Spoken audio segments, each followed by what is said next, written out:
Graphing parabolas with a table of values. We're going to start making some graphs of quadratic functions. And to do that, we're going to start with the simplest quadratic function of them all, which is f of x equals x squared.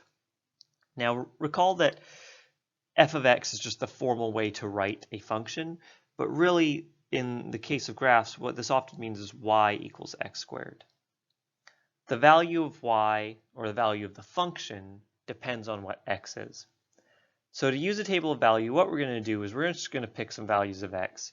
I'm going to pick a few to set us up. So we'll go from x equals minus 3 in steps of 1 to x equals plus 3. And then we're going to calculate what y is based on that. So y is equal to x squared. So that's going to be the x value squared, which negative 3 squared is positive 9. And let's run through the table just to be efficient. Negative 2 squared is positive 4. Negative 1 squared is positive 1. 0 squared is 0. 1 squared is 1. 2 squared is 4. 3 squared is 9. One thing I'd like you to notice is that everything is positive, plus 0. But because everything's getting squared, it's taking any negative x value and making it positive. And now let's go ahead and find these points. So x comma y is negative 3 comma 9, negative 2 comma 4, negative 1 comma 1, 0, 0, 1, 1, 2, 4, and 3, 9. So negative 3 all the way up to 9, there's that point. Negative 2 to 4, negative 1, 1, and 0, 0. And then 1, 1, 2, 4, and finally 3, 9. And you can see why I didn't pick 4, because x equals 4, because if I picked x equals 4, 4 squared is 16, and that'd be off my graph. So here is that classic shape of a parabola, and I'm going to try to connect the points smoothly. Let me try to do this here. I want to do a good job of this, so I'll do it very carefully. And what you should get is a characteristic curve, little curve at the bottom that begins shooting up the higher you go. So that's that classic shape of a parabola. Parabola is the shape of a quadratic function. Now I want to talk about some of these key features of y equals x squared. So first, let's talk about the domain and range. So the domain is x can be all real values, because there's no restrictions on what x can be. You can square any value you want. So x is all the real numbers. The range we have as being a little bit different, because everything squared is positive, all the y values are positive, so y is greater than or equal to 0. That would be the range. We also have something down here which we call the minimum.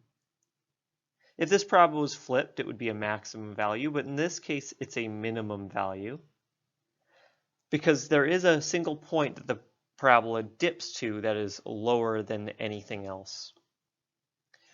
We also say because this parabola shoots upwards from a minimum, we say it opens upwards.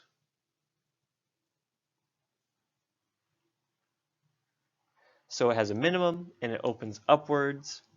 And then the last thing has to do with the shape, which is I want you to notice a pattern in the parabola, because this is going to be very helpful for graphing quickly, which is that starting from the minimum, if you go over 1, so starting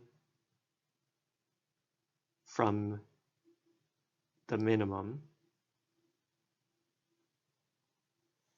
If you go over 1, you go up 1, you get to the point on the parabola. And if you do that in the other direction, over 1, up 1, you get to the point on the parabola. If you go over 2, let me use a different color. If you go over 2 to x equals 2, then you go up 4. Same in the other direction. Go over 2, you go up 4. And again, another color. If you go over 3, you go up 9. This is going to be very helpful to remember that pattern, over 3, up 9, when you are graphing these parabolas by hand. So over 1, up 1, over 2, up 4, over 3, up 9. And it's not super hard to memorize because these are all just squares of each other. So if you go over 1, 1 squared, up 1. If you go over 2, 2 squared, up 4. Go over 3, 3 squared is up 9. For now, we're just going to stick to a table of values. So let's try now negative x squared plus 3. And again, I'm just going to pick some values. Let's try starting with x equals negative 3 and see if it works. So that would mean y is negative 3 squared plus 3, which would be negative 9 plus 3, which is negative 6. So here's the first point, negative 3, comma, negative 6. So negative 3, and then I go down 6. There's my first point on my parabola. Now I don't really know what that point looks like, or I don't know what the shape looks like yet without some other points. So I'll try negative 2 for x and work my way left to right. So that would be negative 2 squared plus 3, which would be negative 4 plus 3 is negative 1. So negative 2, comma, negative 1. Right there, negative 2, comma, negative 1. X equals negative 1. I'd have negative 1 squared plus 3. It's negative 1 plus 3, positive 2. And then 0, I'd get negative 0 squared plus 3 is just 3. So that would be 0, comma 3. And now I'm starting to see the pattern that if I go to x equals 1, I have negative 1 squared plus 3. I'm going back the other direction, and I get 2 again. So I get 1, comma 2. And you're starting to see the pattern, I think. And if I do 2 and 3, I'm going to get these mirrors of these previous ones, because whether it's negative 2 or positive 2 squared, I'm going to get the same result. So I'm going to get these points of 2, comma, negative 1 and 3, comma, negative 6, which are mirrors of those other points we had, which makes sense because this quadratic function is symmetric. It always has this symmetry to it. And now let's draw the curve, the parabola curving downwards. There we go. And then around, it continues to curve downwards. So we see here that this negative in front of the x squared, what it did was it flipped our parabola. And so now we have a parabola that opens downwards. And we also note that instead of having a minimum, it has a maximum.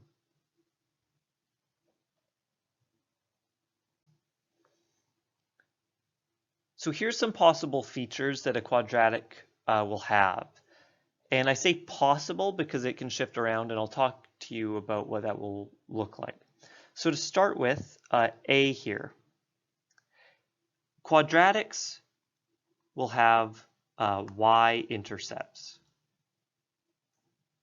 A y-intercept. They will usually have 2 x-intercepts. So B and C are x-intercepts. We sometimes call these zeros because the value of the function f or y is equal to 0. And quadratics or parabolas will always have d, which is a vertex. Vertex is the turning point of the parabola. That's the proper term. That's what you use the most. And this also represents the minimum or maximum.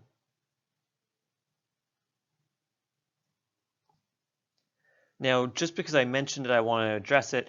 The fact that not every parabola is actually going to have zeros. Because if I had an upwards opening parabola beginning at this point, it might look something like that. You can just see that clearly this parabola, which continues to open upwards, is never going to have an x-intercept. It doesn't cross the x-axis. So the usual features of a quadratic is a y-intercept, two x-intercepts, and a vertex. But sometimes it won't have those x-intercepts depending on where it's placed and which direction it's opening.